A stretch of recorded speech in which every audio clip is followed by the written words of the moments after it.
35 years ago, the discovery of endothelin started an intense activity of research. What does that discovery represent? Okay, so we were lucky to discover endothelin almost 35 years ago. And actually the paper for the discovery of endothelin was my own PhD dissertation. So at that time, it was discovered as an endothelium-derived, very potent vasoconstrictor peptide, and we kind of predicted in the initial paper that it will be therapeutic to block the endothelin action in the vasculature where the vascular tone is too high. Those various pathophysiological conditions, including perhaps hypertension and some forms of vascular spasm. And then, it turns out that endothelin blockers were first in clinical use in pulmonary hypertension, relatively infrequent, rare, but life-threatening disorder. And it's been used in that disease for now more than a decade. But other applications of the endothelin antagonist for other types of disorder has been kind of slow. It took longer time than we initially expected.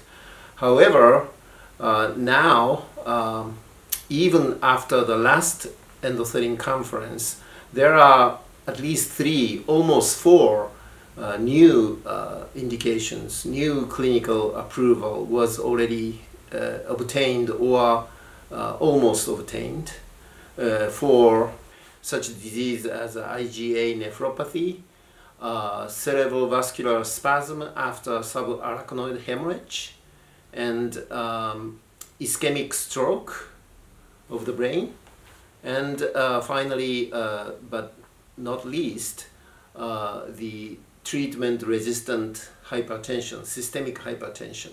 So finally, endothelin blockade, after long years, seems to be blossoming for various difficult disorders. So I'm so fortunate and lucky to see those developments in this conference. More than 34,000 studies have been published in 3 decades. In which direction are they going today? Yeah, so this is the 18th Congress of International Congress on Endothelin. So this is 36th year of its discovery, and this biannual conference is still ongoing with high levels of excitement. This is amazing because this conference is unusual in that it is focusing on one molecules and one class of molecule and their receptors, it encompasses from cardiovascular biology, pulmonology, oncology, skin biology, and of course neuroscience and everything else. So it's really exciting to see this endothelin biology is still flourishing, and my own original paper of its discovery has been cited over 10,000 times by now, and the paper is still being cited every year.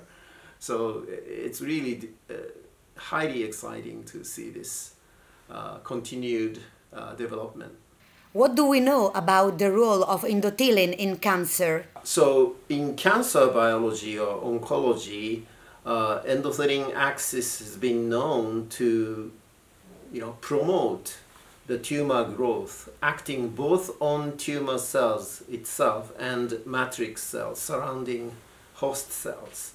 And numerous studies have been published, and several clinical studies are ongoing to try to control multiple kinds of tumors, malignancies, and I really hope that some of them will go to the clinical approval in the near future.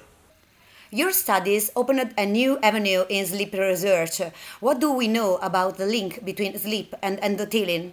In the last, I would say, last 15, 20 years, main focus of my own research has been neuroscience of sleep and wakefulness, where I imagine endothelin might play some roles, but we don't know yet what's the link between endothelin system and sleep. We do not know yet.